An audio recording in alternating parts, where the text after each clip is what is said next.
Bonjour, le 11 février, nous pouvons faire mémoire de la bienheureuse Héloïse. La bienheureuse Héloïse de Coulon appartient à cette lignée discrète mais féconde des saintes recluses du Moyen-Âge, dont la vie cachée a nourri la sainteté de l'Église.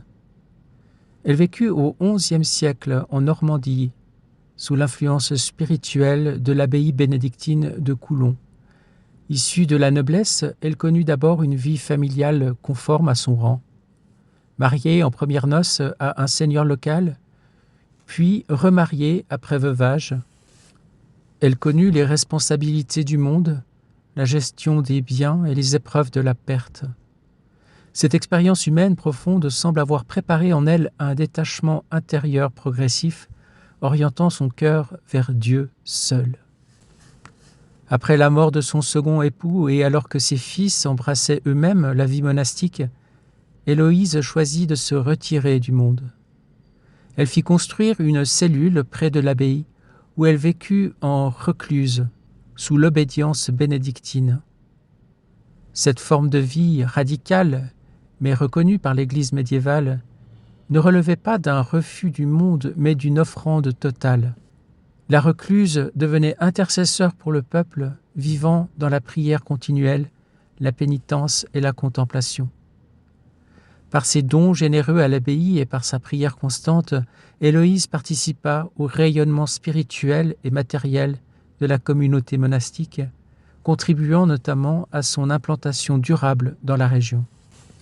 La tradition locale conserve surtout le souvenir d'une femme profondément unifiée à Dieu, dont la sainteté s'exprimait dans la fidélité silencieuse plutôt que dans l'extraordinaire visible.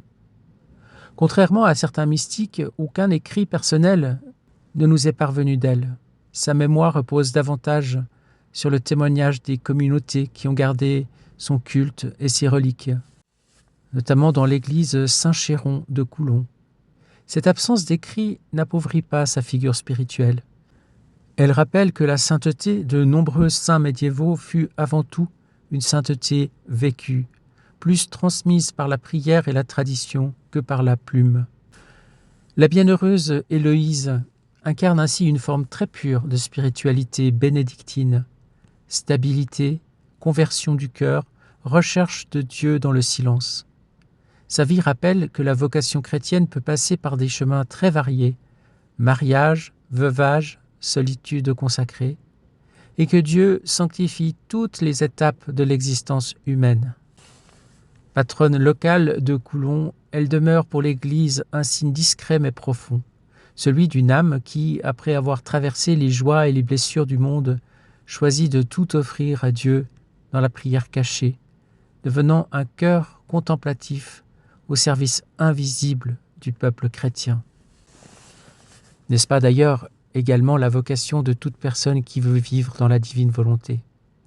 Et en contrepoint, voici un passage du tome 20 du Livre du Ciel, qui nous parle notamment de mariage et de veuvage, mais en lien avec la divine volonté. Il s'agit de la date du 16 février 1927, et c'est Louisa qui parle.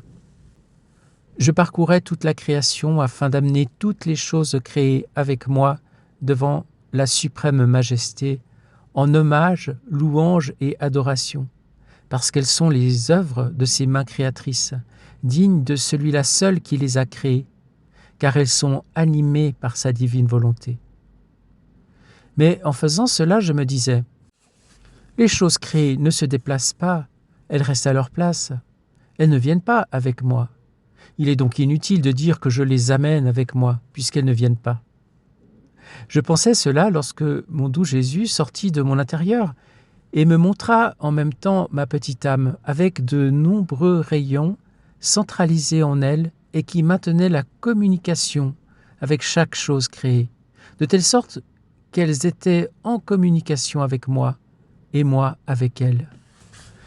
Mais le point principal d'origine d'où provenaient ces rayons était Dieu, qui maintenait la communication avec tous et toutes choses. Et mon aimable Jésus me dit, « Ma fille, là où elle règne avec sa lumière à laquelle personne ne peut résister, parce qu'elle est immense et pénétrante, Ma volonté place toute chose en communication. Chaque rayon part du centre divin où ma volonté a sa résidence principale. Les rayons ne sont rien d'autre que les actes que le divin fiat sort de lui-même pour investir chaque chose créée, y former sa vie et autant de résidences secondaires en chacune d'elles. Il est naturel que pour l'âme en qui règne ma volonté, lorsqu'elle forme ses actes dans mon vouloir, toutes les choses créées reçoivent la communication de cet acte en vertu de la lumière qui les unit, et en suivant le parcours de cette lumière, qu'elles s'unissent afin de suivre l'acte que fait cette âme en qui règne ma volonté. En fait, une est la volonté qu'elle possède, une la force, et par conséquent un est l'acte qu'elles veulent accomplir. C'est ma volonté qui aime toute chose et fait que l'acte soit un et l'acte de tous. Sois par conséquent certaine que même si les choses créées restent à leur place, elles te suivent toutes.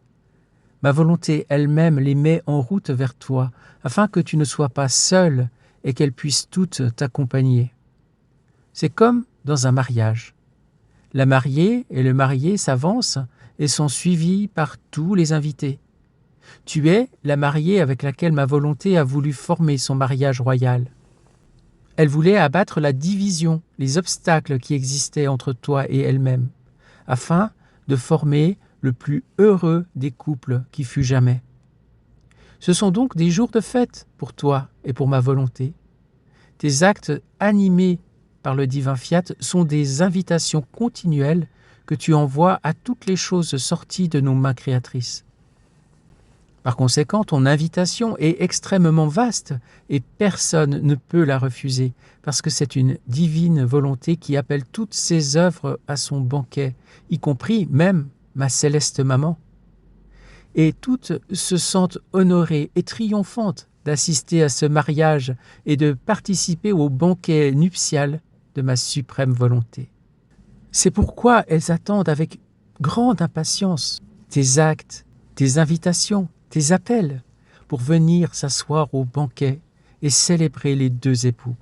Ainsi toi, tu marches en avant avec ma volonté devant la suprême majesté. Mes œuvres te suivent en arrière, et c'est avec justice, parce que dans les choses créées, c'est à la créature que nous avons accordé la suprématie sur toutes nos œuvres, c'est-à-dire à la créature en qui notre divin fiat devait régner pleinement, non à la créature dégradée par sa volonté. Celle-là est la dernière de toutes et n'a ni droit ni communication, tandis que la créature en qui règne ma volonté a le droit d'être la première à les appeler et à être suivie par toutes les autres. L'opération de ma volonté est donc le plus grand des miracles, la plénitude de tous les actes réunis et le triomphe de l'acte divin dans l'acte humain. Parce que ma volonté était comme stérile parmi les créatures, et elle est à présent rendue heureuse par sa première fille en qui elle voit venir à la lumière ses nombreuses naissances. Ma volonté ne vivra donc plus comme une mère stérile au milieu de son peuple, mais comme une mère féconde parmi tous ses enfants. Elle était autrefois veuve, parce qu'en créant le premier homme, ma volonté épousa la nature humaine, la dotant de ses immenses richesses comme sceau du mariage qu'elle formait avec l'homme. Lorsqu'il s'est retiré d'elle, ma volonté est demeurée veuve durant bien des siècles. Mais elle a maintenant enlevé le deuil de son veuvage et, mariée à nouveau, elle a revêtu sa parure de mariée et renouvelé sa dot. Et le sceau de cette dot, ce sont les connaissances sur ma volonté comme don des richesses qu'elle possède. Aussi, ma fille, sois attentive, prends soin de préserver tes vêtements de mariée et jouis des empires que ma volonté t'a apportés en dot. Amen, Seigneur, gloire à toi pour ces paroles fortes qui nous enseignent ce que tu veux nous donner, ce que tu veux faire avec nous, en nous laissant vivre dans ta divine volonté, en laissant notre volonté humaine s'effacer devant la tienne qui vient opérer dans nos actes, dans tout notre être. Nous voulons te confier aujourd'hui la bienheureuse Héloïse, toute son existence, toutes les étapes de sa vie, ses mariages, sa vie dans le monde, ses œuvres apostoliques, et ensuite la radicalité de sa vocation qui se fait jour et sa vie de recluse sous l'obédience bénédictine. Effacée du monde, cachée, elle était un cœur brûlant, et à travers sa prière continuelle et son détachement de toute chose matérielle, elle pouvait se tourner vers toi et te laisser régner dans toute sa vie. Bien sûr, elle n'avait pas le don de la divine volonté comme il nous est possible aujourd'hui de le recevoir depuis Louisa, mais à son époque, c'était l'équivalent quasiment, tout en étant dans la sainteté humaine et la grâce de Dieu. Et donc elle reste un exemple pour nous, un modèle de conformité à la volonté de Dieu et de détachement des choses du monde. Si nous vivons avec cet exemple, et si nous essayons dans notre vie justement de nous détacher de tout ce qui nous retient prisonniers du monde et de nos passions, et si nous devenons au cœur du monde des reclus qui s'emmurent, non pas pour s'isoler, mais pour rejoindre Dieu et à travers Dieu de rejoindre et d'avoir un impact réel sur le monde entier, dans la divine volonté, eh bien, nous accomplirons la vocation qui est la nôtre aujourd'hui. Nous voulons plonger tous les actes, toute la vie de la bienheureuse Héloïse dans le grand bain de ta divine volonté, Seigneur.